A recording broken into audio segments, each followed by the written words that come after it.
İblis, şeytan həsəd göstərir Adəmə. Paxıllıq eləyir. Deyir, o torpaqdır, mən odam, mən ondan üstünəm. Mən ona səcdə eləmirəm. Allah deyir, mən deyirəm səcdə elə. Deyir, eləmirəm. Allah deyir, bəs axı mənim bəndəm idin, deyir, day deyiləm.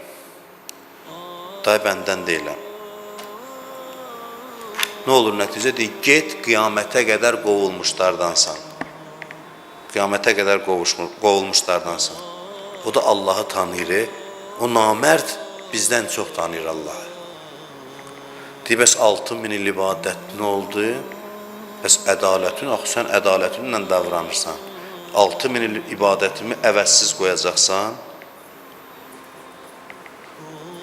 Allah da deyir, özün istə əvəzini.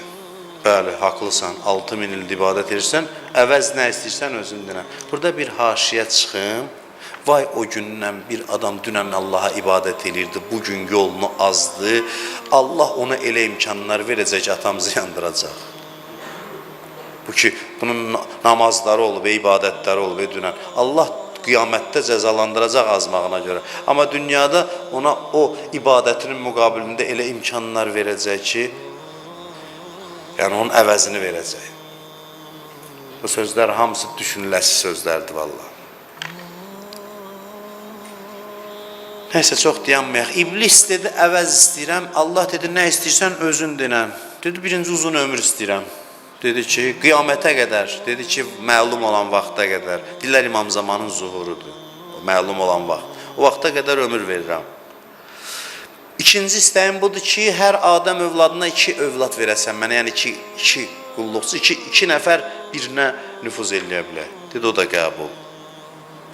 Üçüncü budur ki, qan kimi damarlarında hərəkət eləyə bilim. Dedi, onu da qəbul elədim. Bunu deyəndən sonra şeytan görün nə deyir? Deyir, bu ədalətindən idi, fəzlindən də biraz artır. Ay namərd. Görün, onun qədər biz Allahın fəzlinə ümidvar deyilik. Deyir, fəzlindən də biraz artır. Axı, sənin fəzlin də var. Allah deyir, fəzlimdən də artırdım ki, sən onları vəsvəsə eləyən, işini gücünü atıb, düşüb bizim canımıza.